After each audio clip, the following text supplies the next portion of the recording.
제가 책 한 권을 가지고 있습니다. 이 책의 제목은 스토리가 스펙을 이긴다라는 책입니다. 이 책은 2010년에 우리나라에서 출판됐습니다. 이 책의 저자는 김정태 씨인데, 이 앞에 보면 이 저자를 소개하고 있는데, 이 저자는 이 책을 쓸 당시 2010년도 당시에 UN 산하기구 UN 거버넌스 센터에서 홍보 담당관으로 일하고 있었다, 이렇게 기록하고 있어요. 그러니까 아마 해외 여행을 많이 하신 분 같아요. 이 책의 서문에 보면 이 책을 왜 썼는가, 이 책의 의미가 무엇인가를 아주 간단하면서도 명료하게 설명을 하고 있습니다. 그리고 자신이 여행한 두바이와 또 필리핀 마닐라를 비교하면서 이 책의 의미가 무엇인가 우리에게 아주 쉽게 접근할 수 있도록 아주 자세하게 설명을 해 주었습니다. 아랍에미레이트에 있는 두바이, 이 두바이라는 도시는 최고의 도시예요. 최고의 호텔들, 최고의 건물들, 최고의 부가 상징적으로 있는 그런 도시가 바로 이 두바이입니다. 이 두바이에 관광을 갔었는데, 두바이의 관광 가이드가 설명을 하는데 좌우에 늘어선 빌딩들을 쭉 설명하면서 세계 최고, 세계 최초, 세계 최대, 그러니까 이 관광 갔던 사람들이 창문을 통해서 와 그리고 그냥 탄성을 지르고, 세상에 이렇게 멋있냐, 이렇게 크냐, 이렇게 좋냐, 난리가 났다는 거예요. 그런데 계속해서 관광 가이드가 설명을 하는데 조금 지나니까 사람들이 이제 흥미가 없어졌다는 거예요. 왜? 전부 다 세계 최고, 세계 최초, 세계 최대, 이런 것들이 워낙 많다 보니까 이제 흥미도 잃어버린 거예요. 예전에 이제 포항에서 목회할 때 한 번은 서울에 올라왔다가 강원도를 통해서 포항으로 이렇게 쭉 아이들하고 자동차를 타고 내려갔어요. 그래서 강릉 바닷가에 딱 가서, 이야 바다 봐라 얘들아, 바다 멋있지 않냐 그랬더니 우리 애들이 우와 바다다 막 그러더라고요. 근데 2시간 동안 해안도로 계속 가면서, 야 여기 바다 멋있지, 여기 바다 멋있네, 또 바다네, 또 바다네 그러더라고요. 맨 처음에는 와 그러다가 나중에는 그냥 잠자더라고. 흥미가 없어진 거예요, 흥미가. 그러니까 이 책을 쓴 저자 김정태 씨도 맨 처음에는 막 그랬는데, 이 두바이 여행을 끝나고 온 다음에 내게 남는 게 뭔가 한마디로 적었는데, 느낌은 최고였지만 정이 안 갔다 그랬다는 거예요. 그러니까 최고, 최대, 최초 이런 것들이 많아서 대단했는데 정은 이렇게 느낄 수가 없었다, 이런 평가죠. 몇 달 후에 이 저자가 필리핀 마닐라를 여행하게 됐어요. 그 마닐라에 가면 100년이 지난 마닐라 호텔이 있어요. 이 마닐라 호텔에 보면 허름해. 앞에 두바이의 7성급 이 호텔에 비하면 사실 아무것도 아니에요. 허름하고 낡고 별 볼 일 없어요. 시설이나 모든 면에서 이 두바이하고 비교가 안 돼. 그런데 이 마닐라 호텔에는 여러 가지 이야기가 담겨져 있다는 거예요. 방마다, 로비마다, 식당마다 미국의 아이젠하워 대통령 이야기, 영화배우 존 웨인의 이야기, 로버트 케네디 가문의 이야기. 왜? 그분들이 이 호텔에 묵으면서 사인도 하고 여러 가지 이야기를 남긴 거예요. 전쟁으로 인해서 손상과 세월의 흔적으로 해서 건물은 낡았지만 이 호텔은 전 세계 수많은 관광객들이 지금도 사람들을 불러 모으고 있다는 거예요. 호텔 로비에 아주 대형 샹들리에 등이 다 있는데, 여기서 가이드들이 필리핀 전통 의상을 입고 이 호텔에 있는 다양한 이야기들을 전해주면서 관광객들로 하여금 자신의 이야기를 만들도록 설명을 하고 있다는 거예요. 두바이에 있는 7성급 호텔, 이 마닐라에 있는 100년이 넘은 마닐라 호텔, 이 두 호텔을 비교하면 사실 비교가 안 되죠. 두바이에 있는 호텔이 최고고 시설이나 모든 면에서 감히 비교할 수 없는 그런 호텔들이에요. 그런데 두바이가 굉장히 대단한 것처럼 보이지만 진짜 최고의 약점을 갖고 있다는 거죠. 그게 뭐겠어요? 지금은 세계 최대, 세계 최초, 세계 그런 말들이, 최고라는 말들이 붙어 있지만 조금 있으면 어떻게 될까요? 다 무너지는 거야, 다. 왜? 더 좋은 기술로, 더 좋은 돈으로, 더 높은 빌딩, 더 좋은 거, 더 최고, 이런 것들이 전 세계에서 막 생기죠. 우리나라도 보세요. 롯데 호텔, 그 어마어마한 호텔이 들었으리라고는 누가 그 빌딩이 있을 줄은 상상도 못했잖아요. 예전에 63빌딩 그것만 생각했지 100층이 넘어가는 빌딩이 있을 줄은 상상 못. 이거 시간이 지나면 최대, 최초 그런 것들이 순식간에 다 바뀔 수밖에 없어요. 왜? 기술들이 점점 좋아지기 때문에 그런 거예요. 그런데 마닐라 호텔은 안 바뀐다는 거예요. 허름하지만 거기에 100년 동안 담겨진 이 이야기는 없어지지 않는다는 거예요. 그래서 여전히 사람들은 마닐라 호텔을 방문하면서 세계 유일한 이야기들을 가지고 있는 이 호텔을 즐겨하고 있고, 여기서 또 자신의 이야기를 만들어 가려고 노력하고 있다는 거죠. 이 책의 저자 김정태 씨가 이 책에서 분명히 얘기하고 있는데, 스토리에는 경쟁이 없다, 그렇게 말해요. 그러면서 뭐라고 얘기하냐면, 나는 스토리가 스펙을 이긴다고 확신한다. 수많은 스펙들이 있다 할지라도 그 스토리를 이길 수가 없다, 그렇게 이야기를 하고 있어요. 최고, 최초, 최대의 스펙을 자랑하는 시대는 지나갔다. 자신의 유일한 이야기를 만들어야 한다, 이렇게 이제 주장하고 있는 거죠. 스펙이라는 이 단어는 사실 우리한테 좀 낯설었던 거죠. 2004년까지만 하더라도. 이 스펙이라는 단어는 영어 specification, 이 단어의 줄임말이에요. 이 말은 직장을 구하기 위해서 필요한 학력, 학점, 토익 점수 따위를 합하여 이르는 말하면 자기의 어떤 증명서, 자기의 외적인 조건들. 그래서 이 스펙이라는 단어가 2004년도에 우리나라 국어사전에 신조어로 등록이 됐어요. 지금이야 스펙 그러면 다 정확히 무슨 말인지 몰라도 스펙 다 알잖아요. 근데 그 당시만 해도 스펙 그러면 이게 생소한 단어였던 거죠. 우리가 살고 있는 이 세상에 보면 수많은 사람들이 이 스펙, 외형적인 조건, 외형적인 자격을 얼마나 중요시 여기는지 몰라요. 왜요? 누가 누군지 모르니까. 그러니까 교회에서도 목사님을 청빙할 때 이력서를 뽑고, 직장에서도 이력서를 뽑고, 그 이력서를 보면 뭐예요? 거기에 다양한 스펙들이 다 기록되어 있잖아요. 그런 외적인 조건들, 외적인 자격들, 이런 것을 보면서 나름대로 점수를 매기는 거잖아요. 남들은 남들보다 이 스펙이 좋다 생각하면 좀 교만하고, 남들보다 좀 부족하다 하면 왠지 자기가 실패자가 된 것처럼 그렇게 좌절할 때도 많이 있잖아요. 그러나 아무리 스펙이 뛰어나다 할지라도 그 스펙이 영원하냐? 그렇지 않죠. 나보다 능가하는 사람이 얼마나 많은데요. 지금은 내가 최고의 스펙이라 할지라도 또 다른 사람이 이 스펙을 뛰어넘고 그러니까 스펙을 만들려고 하는 사람은 언제나 불안한 삶을 살 수밖에 없어요. 스펙을 만들려고 자기의 인생을 다 허비해봤자 나중에 결국 그것 때문에 아무런 인생의 즐거움을 누리지 못하는 슬픈 세상을 살아가고 있는 거예요. 그러다 보니까 마음속에 평안이 없어지는 거죠. 경쟁에 눌려서 자신도 원하지 않는 자격증을 따야 되고 자신도 원하지 않는 그런 일들을 해야 되는 거예요. 얼마나 불쌍해요, 그렇죠? 필요해서 하는 것이 아니라 어쩔 수 없이 하는 것, 거기에 시간과 정력과 돈을 낭비하는 것, 이거 참 불쌍한 인생들 아니겠어요, 그렇죠? 그렇다고 해서 내가 사랑을 받고 존경을 받고 성공한 삶을 살 수 있냐? 그렇지도 못하잖아요, 그렇죠? 내가 이 스펙을 추구하지 않으면서도 어떻게 하면 행복한 삶을 살 수 있을까? 그런 삶을 살 수 있다고 한다면 그게 더 행복한 것 아니겠어요? 그런 면에서 이 저자는 스펙을 만들려고 노력하는 시간에 오히려 자기 자신만의 유일한 스토리, 이야기를 만드는 삶을 살아야 된다. 자신만의 이야기이기 때문에 남들이 따라오지 못해. 남들이 비교하지 않으니까.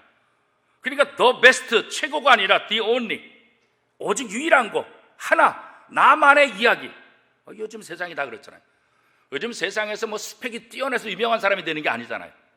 그 사람만의 이야기, 그 이야기가 사람들에게 전파되면서 와, 별 볼 일 없는 사람인데 그 사람의 이야기가 많은 사람에게 감동을 주는 거죠. 다른 사람에게 볼 수 없는 유일한 이야기가 있는 사람, 그런 사람들이 다른 사람들에게 더 유명해지고 더 존경받고, 요즘 세상이 그런 세상 아니겠어요? 그죠? 전혀 예상치 못한 사람이 갑자기 뜨잖아요. 전혀 예상치 못한 사람이 갑자기 많은 사람들에게 인기를 얻게 되잖아요. 그죠? 왜냐하면 그 스펙 때문이 아니라 그 사람이 걸어온 삶의 이야기, 그 스토리가 있기 때문에 사람들은 거기에 감동하고 그를 신뢰하고 그를 따르게 되는 거죠. 세상 사람들은 이 스펙, 이 어떤 명세서, 여기에 너무나 길들여져 있잖아요. 근데 문제는 뭐냐면 그리스도인들도 똑같다는 거예요. 하나님을 의지하고 하나님을 믿고 하나님께서 내 인생의 주관자가 되시고 하나님께서 내 인생의 주인이라고 믿으면서도 여전히 우리는 하나님을 믿지 않고 스펙을 믿는 거예요. 그 스펙을 의지하며 살아가려고 굉장히 노력들을 하고 있는 거죠. 그러니까 하나님을 믿으면서도 여전히 세상적인 방법으로 살아가니까 이게 자꾸 갈등이 생기는 거예요. 하나님을 믿는다고 하면서도 한편으로 보면 하나님 안 믿는 거죠. 이게 혼동되는 그런 세상 속에서 지금 우리가 살아가고 있는 거죠. 그래서 우리가 사람들에게 평가할 때도 부자가 됐다, 좋은 회사 다녔다, 좋은 대학 들어갔다, 좋은 회사, 그러면 어떻게 해요? 하나님한테 축복받았다고 그러는 거예요. 그런 외형적인 스펙을 가지고 하나님이 축복했다고 믿는 거예요. 그렇지 않으면 하나님 앞에 복받지 못했다고. 이게 얼마나 어리석은 방법들인가, 그렇잖아요. 그런데 세상의 스펙들은 다 낡아지는 거예요. 다 지나가는 거예요. 다 없어지는 거예요. 옛날에 여러분들 연세 드신 분 옛날에 자격증 따놓은 거 지금 쓸 수 있나요? 못 쓰는 거 무지 많아요. 그 당시는 그게 좋은 자격증이고 그 당시는 그것 때문에 했지만 지금은 세월이 지나가니까 아무짝에도 쓸모없는 자격증이에요. 아무짝에도. 그런 일들이 이 세상에 비일비재한 거죠. 나이 많아지고 늙어지고 자격증 쓸데없어지니까 어떻게 해요? 자꾸 실패자로 자기 인생을 그렇게 생각하고 비참한 삶을 살고 있다, 이런 생각들을 자꾸 갖게 하는 것 아니겠어요? 왜? 이 스펙에 물들어서 스펙 중심으로 삶을 살다 보니까 우리의 인생이 그렇게 좌절을 갖게 되는 거예요. 아무도 따라올 수 없는 나만의 스펙, 그건 불가능해요. 나보다 똑똑한 사람이 얼마나 많은데요. 나보다 훌륭한 사람이 얼마나 많은데, 나보다 더 좋은 조건을 갖고 있는 사람이 얼마나 많은데. 요즘 학생들이 공부도 중요하지만 자격증 따느라고 스펙 쌓느라고 얼마나 많은 노력들을 해요. 학교 공부보다도 바깥에서 하는 게 더 많아요. 자격증 따가지고 가가지고 야, 난 이런 자격증 가보니까 남들도 다 있어. 그러니까 그 자격증 따봤자 아무런 유익이 안 되는 거예요. 왜? 나만 갖고 있어야 되는데 남들이 다 갖고 있으니까. 아니, 나보다 더 갖고 있으니까. 그러니까 그거 따봤자 아무런 도움이 안 되는 거예요. 요즘은 군대 갈 때도 뭐 자격증 따갖고 가야 된다 그러더라고. 그런데 가보면 나보다 더 많은 스펙을 자격증 갖고 있는 사람이 얼마나 많은지요. 그러니까 그런 거 가지고는 우리의 삶은 언제나 불안할 수밖에 없어요. 저 사람이 나보다 더 좋은 스펙, 저 사람이 나보다 더 많은 자격증 갖고 있으면 어떻게 하지? 그러니까 불안한 거예요. 늘 경쟁 사회 속에서 그것 가지고 살아가니까 불안할 수밖에 없는 거죠. 앞서지도 못하는 거예요. 행복하지도 못하는 거예요. 그러면서 시간은 지나가고 나이는 많아지고, 그러니까 우리 인생이 비참해지게 되는 거죠. 세상의 스토리 역시 다 사라지는 거예요. 두바이의 최고, 최대, 최초, 이것도 한순간에 다 자리를 빼앗기고 지금 이미 다 빼앗겼잖아요. 마닐라의 그 유일한 이야기, 그렇지만 그 호텔도 언젠가는 다 무너지게 되는 거예요.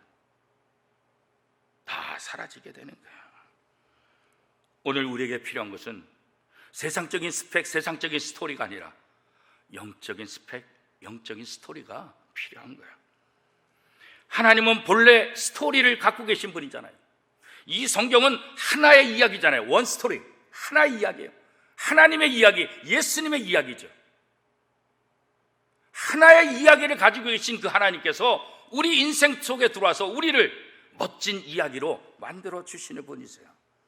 이 세상을 창조하시고 수많은 수억 개에 있는 은하계, 그 은하계가 수없이 많고 그 수많은 별들 중에 지구를 선택하시고 그 수많은 사람들 가운데 나를 선택하셔서 하나님의 자녀 삼아주신 것, 이게 얼마나 놀라운 은혜예요.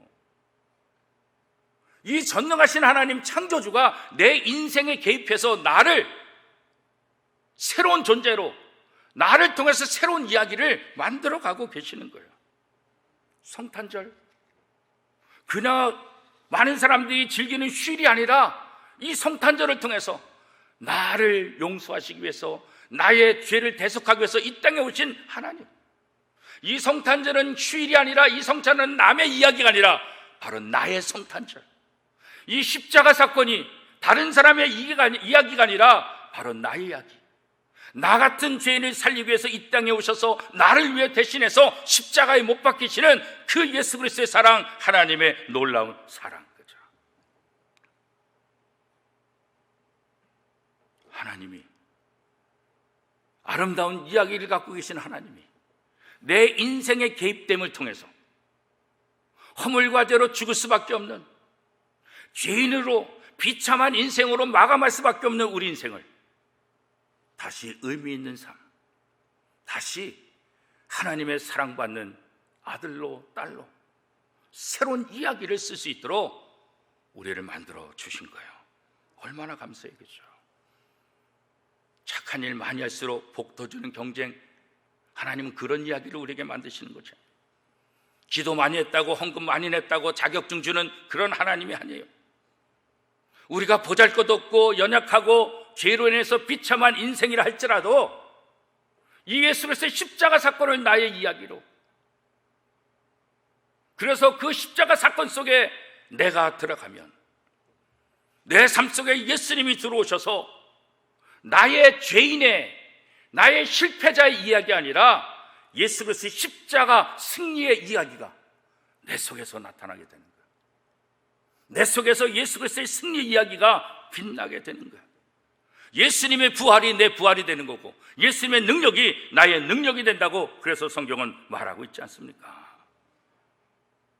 우리 속에 예수님이 들어올 때 우리 각자 유일한 놀라운 이야기들이 다시 만들어지게 되는 거죠. 성경에 보면 정말 멋진 스펙을 갖고 있는 사람들이 꽤 많이 있었어요. 구약에서 대표적인 사람은 바로 모세죠. 이 모세보다 스펙을 더 많이 갖고 있는 사람이 어디 있겠어요? 그 당시 최대의 나라, 최고의 힘을 갖고 있는 애굽의 왕자, 이것보다 더 큰 스펙이 세상에 어디 있겠어요? 그렇죠? 최고의 학문을 공부하고 최고의 자리에서 최고의 모든 것들을 다 누릴 수 있는 이 모세. 그런데 모세는 자기 동족을 구하려다가 결국 이 모든 스펙을 다 벗어버리게 되잖아요. 광야에 홀로 외로이 쓸쓸히 살아가잖아요. 그런데 그 모세의 인생이 별 볼 일 없는 인생으로 끝났을까요? 그렇지 않아요. 오히려 그곳에서 하나님을 만남을 통해서 이전에 애굽의 왕자로서 갖고 있던 스펙보다도 더 놀라운 영광의 도구로 하나님 앞에 쓰임받았죠. 히브리서 11장 24절에서 26절까지 보면 이 모세에 대해서 이렇게 기록하고 있습니다. 믿음으로 모세는 장성하여 바로의 공주의 아들이라 칭함받기를 거절하고 도리어 하나님의 백성과 함께 고난받기를 잠시 죄악의 낙을 누리는 것보다 더 좋아하고 그리스도를 위하여 받는 수모를 애굽의 모든 보화보다 더 큰 재물로 여겼으니 이는 상 주심을 바라봄이라. 아멘. 모세는 자신이 갖고 있었던 그 멋진 그 최고의 스펙들을 과감히 벗어버리고 동족을 사랑했다는 그거 하나 때문에 수모와 박해와 가난, 도망자 신세가 됐다고요. 그죠? 그러나 광야에서 하나님을 만나고 하나님으로부터 훈련받음을 통해서 그는 이스라엘의 대지도자, 홍해를 가르는 주인공, 하나님의 영광의 도구로 쓰임받았다는 거죠. 신약에서 스펙으로 가장 유능한 사람이 있다고 한다면 누굴까요? 제가 볼 때는 사도 바울이에요. 사도 바울은 최고의 사람이에요. 그 당시 최고의 스펙을 가진 사람이에요. 이미 젊은 나이에 최고의 위치에 올라갔어요. 그리고 앞으로 그의 삶은 이미 창창돼, 이미 다 보장된 그런 삶이었어요. 그런데 이 사도 바울이 다메섹에서 예수를 만난 다음에 그의 화려한, 남들이 부러워하는 모든 스펙을 과감히 다 배설물로 버렸다 그러잖아요. 빌립보서 3장 8절 말씀입니다. 또한 모든 것을 해로 여김은 내 주 그리스도 예수를 아는 지식이 가장 고상하기 때문이라. 내가 그를 위하여 모든 것을 잃어버리고 배설물로 여김은 그리스도를 얻고, 그리스도를 만나고 그리스도를 얻고 보니까 세상에서 그 화려했던 모든 스펙이 아무것도 아니라는 것, 배설물로 똥과 같이 버렸다고 성경은 기록하고 있지 않습니까? 고난, 고통, 아픔, 시련, 이런 것들은 우리 인생을 더 멋진 스토리로 만들어주고 아름다운 스토리로 만들어주는 데 있어서 중요한 요소이죠. 그러나 무조건 고통이 있기 때문에 아름다운 인생이 될 수 있다, 그렇지는 않아요. 그 고통 속에, 그 시련 속에 하나님과 동행할 때 그 고통이 빛나는 보석으로 발견해요. 그 시련이 아름다운 선물로 변화되는 것을 우리가 보게 되는 거죠. 그게 바로 놀라운 신비의 모습 아니겠어요? 하나님과 함께하는 스토리, 하나님과 함께 만들어가는 그 이야기에는 우리가 상상할 수 없는 놀라운 힘들이, 신비한 모습들이 담겨져 있다는 거예요. 세상의 어떤 스펙보다도, 세상의 어떤 스토리보다도 하나님과 함께하는 삶, 이 영적인 스토리가 우리를 복되게 하고 우리 인생을 가장 아름답고 풍요롭게 만들어주는 거예요. 저를 가만히 생각해 봤어요. 내가 남들보다 뛰어난 무슨 스펙이 있을까? 뭐 남들에게 자랑할 만한 스펙이 아무것도 없어요. 그런데 예수를 만나고 예수를 영접하고 목회자가 되고 담임 목사가 됨을 통해서 저는 저 나름대로의 영적인 스토리를 갖게 되죠. 교인들과 함께 만나고 교인들과 성경 공부하고 교인들과 신방하면서 교인들을 통해서 목회자로서의 영적 스토리들을 하나씩 하나씩 만들어요. 교인들을 통해서 풍성한 은혜를 제가 경험하게 되는 거죠. 제가 40살에 담임 목사가 됐습니다. 그러니까 담임 목사가 된 지 이제 19년 차예요. 지난 19년 동안 주례를 꽤 많이 했어요. 그래도 주례할 때마다 정말 그 가정을 축복하고 정말 그 가정이 잘 되기를 바라는 간절한 마음. 그런데 지난 19년 동안 수많은 주례를 했는데 지난주 했던 주례는 지난 19년 동안 했던 주례하고 좀 달랐어요.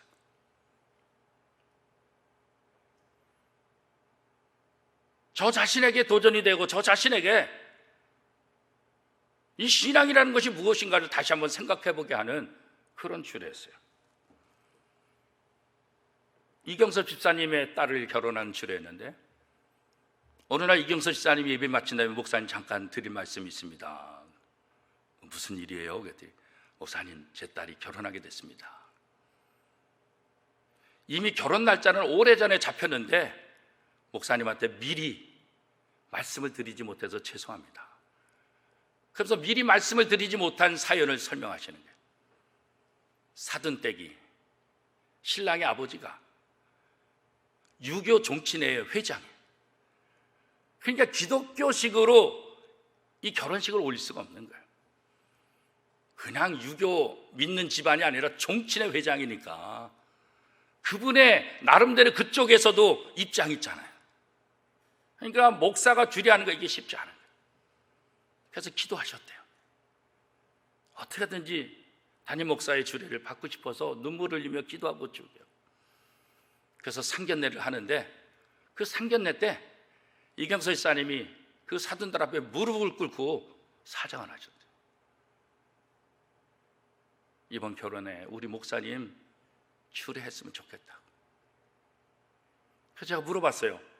그 사돈 어른이 집사님보다 연배가 더 높냐고 그랬더니 아니, 어리대. 나이가 어린 사돈인데 담임 목사 주례가 뭐라고? 거기에 무릎을 꿇고 우리 담임 목사님 주례했으면 좋겠습니다. 근데도 완강하시더라는 거예요. 그래도 어렵습니다. 한 번만 생각해 봐 달라고. 생각은 해보겠는데 어렵습니다. 또 기도하셨대. 아는 분들한테 기도 요청을 하고 또 눈물로 기도하시고.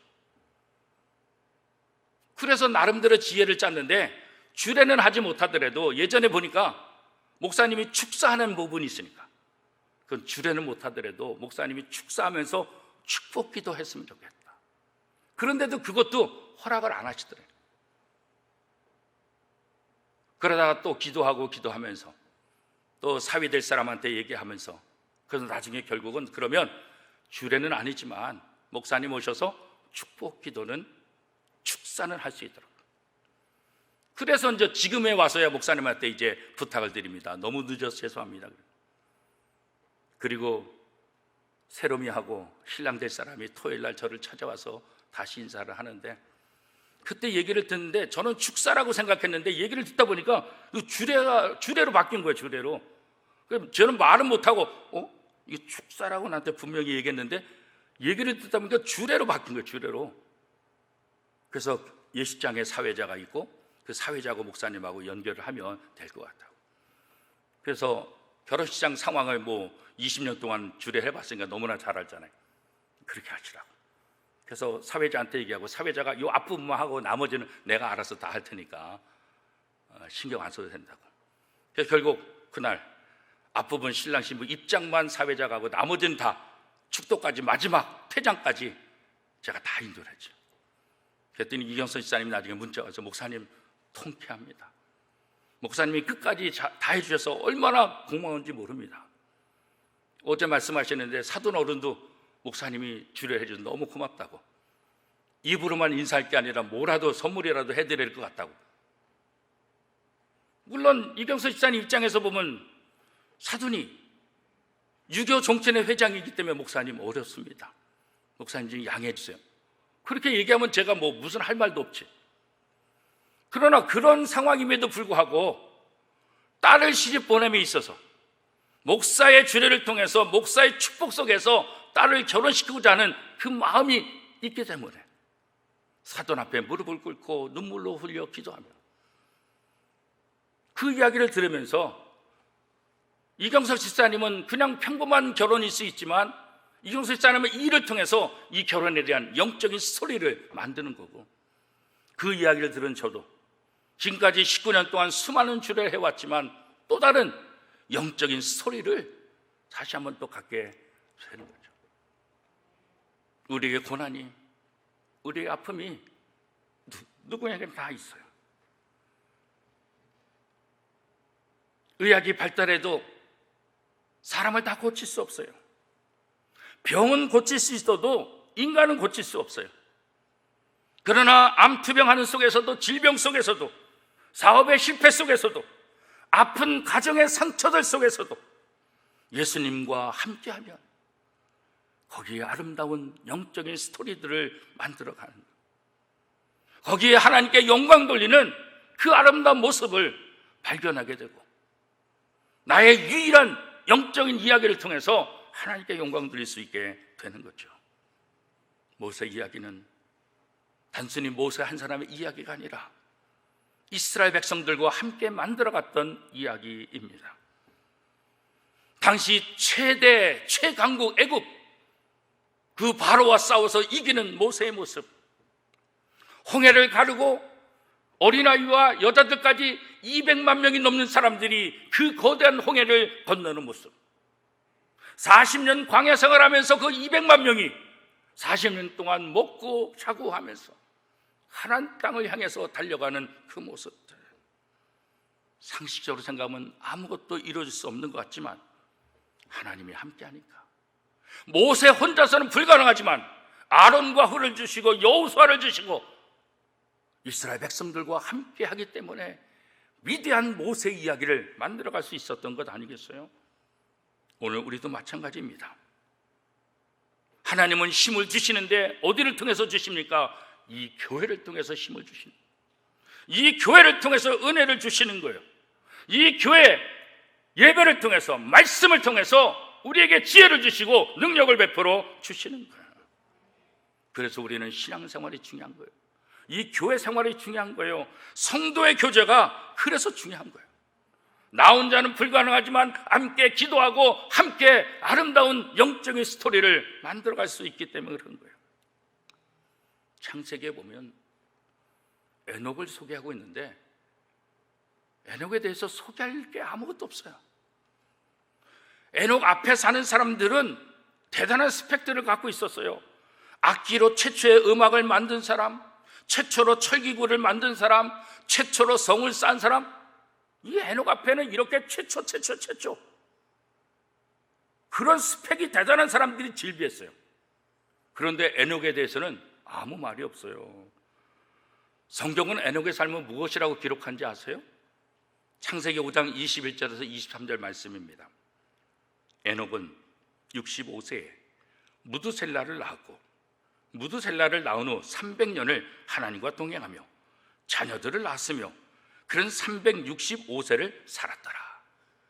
한마디로 말하면 에녹의 삶은 뭐예요? 애만 낳은 것밖에 없어요. 낳고 그냥 365년 동안 낳고 죽었더라. 에녹에는 뭐 특별한 스펙이 아무것도 없어요. 그런데 하나님께서 이 에녹을 어떻게 평가하는지 아세요? 창세기 5장 24절 말씀입니다. 에녹이 하나님과 동행하더니 하나님이 그를 데려가심으로 세상에 있지 아니하였더라. 무슨 말인지 아세요? 에녹이 세상적인 스펙은 없지만 누구보다도 하나님을 사랑하고 하나님과 동행하는 삶을 살았더니 죽음을 보지 않고 하나님 나라로 들림받은 사람. 성경에 보면 죽음을 경험하지 않고 하나님 앞에 들림받은 사람이 세 사람 있죠. 구약에 누구예요? 에녹. 두 번째는 누구예요? 엘리야. 세 번째는 누구예요? 예수님이죠. 그러니까 예수님을 빼면 에녹과 엘리야 이 두 사람밖에 없어요. 죽음을 경험하지 않고 하나님께로 들림받은 사람. 누가 이 앞에 내 신앙이 좋다고 누가 이 앞에 말할 수 있어요? 그런데 에녹은 세상적인 스펙이 전혀 없었던 사람이에요. 오늘 우리에게 있어서 세상적인 스펙이 없다 할지라도 하나님을 사랑하고 하나님과 동행한다고 한다면 이게 최고의 스펙이고 이게 최고의 스토리가 될 줄로 믿습니다. 하나님이 그렇게 만들어 주시는 거예요. 그래서 시브리서 11장 5절에도 이 에녹에 대해서 이렇게 설명하고 있어요. 믿음으로 에녹은 죽음을 보지 않고 옮겨졌으니 하나님이 그를 옮기심으로 다시 보이지 아니하였느니라. 그는 옮겨지기 전에 하나님을 기쁘시게 하는 자라 하는 징고를 받았느니라. 사랑하는 성도 여러분, 하나님께 사랑받는 것, 하나님과 동행하는 것, 이게 가장 위대한 스토리고 이게 가장 위대한 스펙입니다. 모세는 이스라엘과 함께 홍해를 가르고 광야를 넘어 가나안을 향해 가는 아름다운 이야기를 하나님과 동행함으로 만들었던 것 아니겠어요? 사랑하는 원미동교회 성도 여러분, 우리에게 필요한 것은 세상적인 스펙이 아니라, 세상적인 스토리가 아니라 모세처럼, 에녹처럼, 바울처럼 하나님과 동행하며 함께 만들어가는 영적인 스펙, 영적인 스토리, 이것이 오늘 우리에게 중요한 것입니다. 이제 우리가 이 원미동교회를 통해서 하나님과 함께 영적인 스토리를 아름답게 만들어갈 수 있기를 바랍니다. 여러분 옆에 있는 성도님과 함께 기도하고 함께 손을 잡음으로 함께 아름다운 영적 스토리를 만들어서 누구보다도 아름답고 누구보다도 복 있는 그런 인생을 만들어가는 저와 여러분의 삶이 될 수 있기를 축복합니다.